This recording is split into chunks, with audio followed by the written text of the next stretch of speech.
ಆಡೋದು ಪ್ರಾರಂಭ. ಆವ ಕಾಲದಲ್ಲಿ ಪುಣ್ಯಾತ್ಮರ ಇಟಗಿ ಗ್ರಾಮದಲ್ಲಿ ಬುಡ್ಡಪ್ಪನವರು ಬಂದು ಹಣಮವನ ಜೊತೆಗೆ ಈ ಲಗ್ನದ ವಿಷಯನ್ನ ತೆಗೆದು ಚರ್ಚಾ ಮಾಡೋರದೊಳಗೆ ಭೀಮಾಂಬಿಕೆ ಕಿವಿ ಕೊಟ್ಟು ಕೇಳುತ್ತಿದ್ದಾಳೆ. ಪುಣ್ಯಾತ್ಮರೇ, ಆ ಬುಡ್ಡಪ್ಪನವರು ಬಂದು ಊಟ ಗೀಟ ಮಾಡಿ, ತಂಗಿ ನಾ ಹೋಗಿ ಬರ್ತೀನಿ ಅಂತ ತನ್ನ ಕೊಪ್ಪಕ್ಕೆ ಹೋಗಿಬಿಟ್ಟ. ಆದರೆ ಇತ್ತ ಹಣಮವ್ವ ಸೋಮಣ್ಣ ಭೀಮಾಂಬಿಕೆಗೆ ಕರೆದು ಕೇಳ್ತಿದ್ದಾರೆ, ಮಗಳೇ, ನಿನ್ನ ಅಣದ್ಯಾರಾದರೂ ನಿನ್ನ ಲಗ್ನ ಆಗಲಾರದೆ, ನಿನ್ನ ಮದುವೆ ಆಗಲಾರದೆ ನಾವು ಮದುವೆ ಆಗಂಗಿಲ್ಲ ಅಂತ ನಿರ್ಧಾರ ಮಾಡಿದ್ದಾರೆ. ಮಗಳೇ, ನೀ ಮೊದಲ ಮದುವೆ ಆಗಬೇಕಮ್ಮ, ನೀನು ಮೊದಲ ಮದುವೆ ಆಗಬೇಕು. ಭೀಮಾಂಬಿಕೆ ಅಂತಾಳ, ಅವ್ವ ಅವ್ವ ಅವ್ವ, ಏನ ಇನ್ನು ಮಗಳು ಪ್ರಬೋಧಾಗಿ ತಿಂಗಳೆರಡು ತಿಂಗಳಾಗಿಲ್ಲ, ನನ್ನ ಮದುವೆ ಸುದ್ದಿನೇ ತಗೊಂಡು ಬಂದ್ರಲ್ಲ. ಈ ಹೆಣ್ಣು ಮಕ್ಕಳ ಜೀವನ ಏನು ಮದುವೆ ಮಾಡ್ಕೊಳಕ್ಕೆ ಹುಟ್ಟಿಯ ನಾನು? ಇವ್ವ, ಯಾಕರಿ ನನಗೆ ಈ ಸಂಸಾರ ಕೋಪದೊಳಗ ನೂಕ್ಯವ? ಯಾಕರಿ ಈ ದುಃಖದ ಸಂಸಾರದೊಳಗ ನನಗೆ ನೂಕ್ತಿವ? ಬೇಡ ಬೇಡ ಬೇಡ ಬೇಡವಾ, ನನಗೆ ಮದುವೆ ಬೇಡ. ಆ ಧರ್ಮ ದೇವತೆಯ ಸೇವೆಯನ್ನ ಮಾಡಿ, ಆ ಧರ್ಮ ದೇವನ ಭಕ್ತಿಯನ್ನ ಮಾಡಿ, ಅಕ್ಕ ಮಾದೇವಿ ಹೇಳಿದಂತೆ ಶಿವಭಕ್ತಿಗಿಂತ ಹೆಚ್ಚಿನ ಸೌಭಾಗ್ಯ ಮತ್ತೊಂದಿಲ್ಲ. ನನ್ನ ಜೀವನದಲ್ಲಿ ಆ ಧರ್ಮ ಸೇವೆಗೆ ಬಿಟ್ಟು ಮತ್ತೊಂದು ಯಾವ ಆಶೆ ಇಲ್ಲಮ್ಮ, ನನಗೆ ಆಶೆ ಇಲ್ಲ. ಆವ ಕಾಲದಲ್ಲಿ ಪುಣ್ಯಾತ್ಮರೇ, ಮಗಳು ಭೀಮಾಂಬಿಕೆ ಹೇಳ್ತಿದ್ದಾಳೆ, ಅಮ್ಮ, ನಾನು ನಿಜ ತಿಳಿದ ಮೇಲೆ ನಾನಲ್ಲ.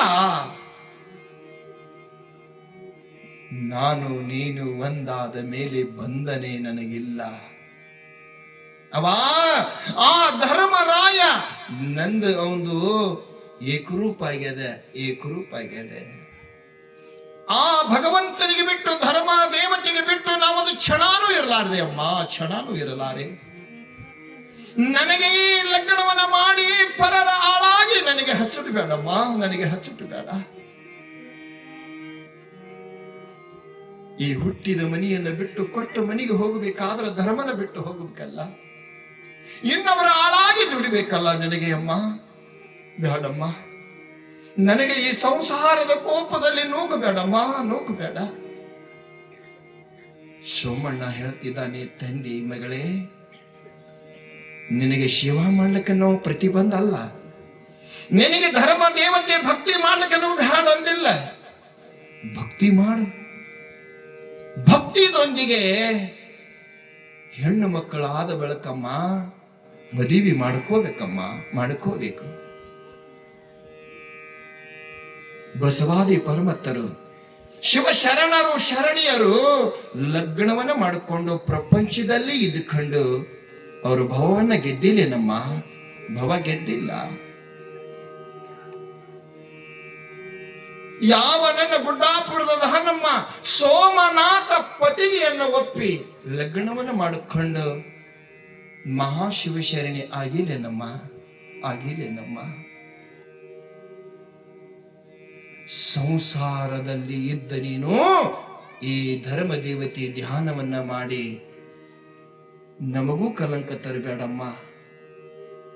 ಈ ಜನರ ಬಾಯಿಯಿಂದ ಮಗಳು ಮನೆ ಒಳಗೆ ಬೆಳೆದ ನೆತ್ತಿದ್ರೆ ತಾಯಿ ತಂದೆ ಲಗ್ನ ವಿಚಾರ ಮಾಡಬಲ್ರು ಅನಿಸ್ಕೊಳ್ಬೇಡಮ್ಮ. ನಮಗೆ ಸಮಯಕ್ಕೆ ಅನುಸಾರವಾಗಿ, ಸಮಯಕ್ಕೆ ಅನುಗುಣವಾಗಿ ನಿನ್ನೆಲ್ಲ ಲಗ್ನ ಮಾಡಿದ್ರೆ ನಮ್ಮ ಜೀವನ ಸಂತೋಷ, ನಮ್ಮ ಮನಸ್ಸಿಗೆ ಸಂತೋಷ ಅಮ್ಮ, ಸಂತೋಷ.